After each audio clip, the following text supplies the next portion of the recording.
There's billions of stars in the night sky. You could say each star up there has its own story to tell, and I happen to know quite a few myself. Stories that I wish to pass on from myself to you. We'll start with the oldest one I know.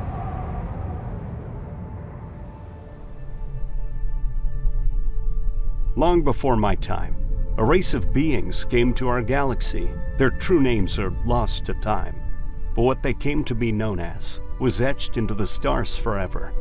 We remember them by a simple name: Precursors.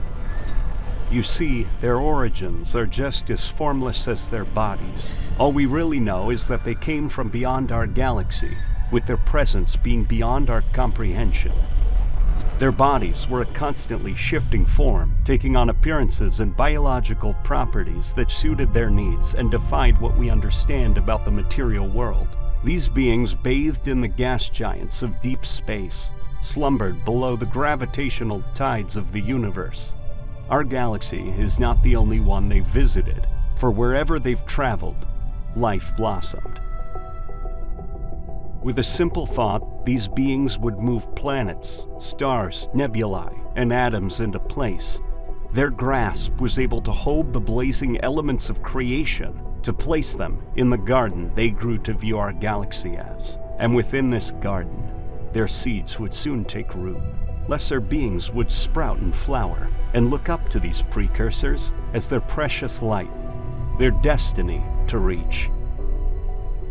Of these seeds came two particular special races of beings, the ones who constructed me, and a sibling species, humanity, who I'm sure you're well acquainted with. The precursors were preparing to depart the garden and would leave a caretaker in their place, a race whose duty was to ensure their grand experiment flourished. You see, there's this theory that at some point, if a civilization were to advance far enough, push themselves to their limits and open themselves up to the very building blocks of the universe, they would become something more. They'd become transcended. Perhaps these precursors were once like you, children staring at the night sky, wondering what else the universe had to offer. When the precursors dreamed, their dreams were of a utopia, one where all life was cherished and held up as equal. Though we'd never see a race evolve to their godlike status, of the two races, the ones who constructed me would reach the closest. You probably know them as Forerunners. The Forerunners lacked the sheer metaphysical power of the Precursors, but their technological advancement certainly imitated them, creating hollow garden worlds based on metal instead of rock, merging aspects of biology into synthetic equivalents, the synthetic gaps filled in with circuitry and the minds of artificial intelligence. The Precursors would put the Forerunners up as the new caretakers of the galaxy, gardeners to prune, trim, and water their inheritance. This role the Forerunners would solidify into what is known as the Mantle of Responsibility. The mantle was to ensure that all life would prosper together. This job required kindness and duty to ensure all life would become part of a single whole, all while the Precursors resumed their journey, seeding other galaxies and expanding their garden across the universe to continue their infinite story.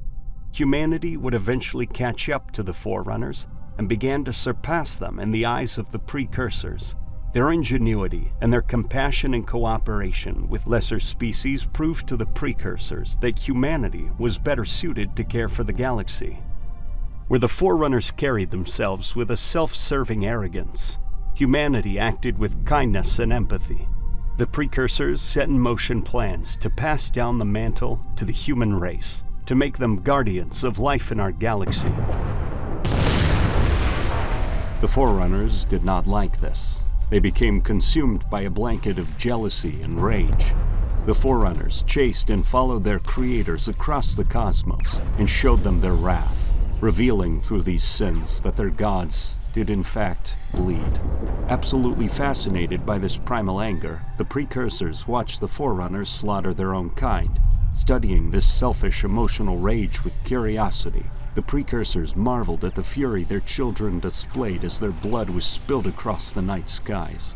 The Precursors who survived found refuge in deep space and entered into a hibernation-like state, a cosmic dust of sorts that drifted lazily through space, waiting to reawaken when the time was right to continue their plans. And so, the gardeners of our galaxy were laid to rest, to lay within the dirt beneath the Forerunners' feet.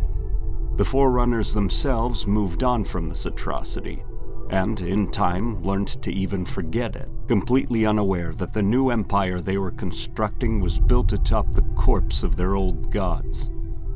But in the sleep of the surviving Precursors, they would learn to understand the emotions of their children. This rage, it crept into the sleeping gods and turned their dreams of unity into nightmares of conformity. You see, when the gardener is laid to rest, what follows is decay and rot, a rot that would lay dormant in the garden, taking its time to grow below the ground hidden. An infestation, a flood that would overwhelm the Forerunners and show them the true meaning of unity. This flood would decompose all living things into the same rot, united not in ideals, responsibility, or duty, but in flesh and decay. One mind, one voice, one body, that would drown all beneath the same waves, a timeless chorus where all were equal. But for now, this growing corruption would linger like a fungus, growing, unseen, waiting. The coming flood and its attempted feast on our galaxy was almost the final chapter of our story, an end that everyone would have shared. But it wasn't truly an end. In fact, it was a beginning. But that's a story for another time.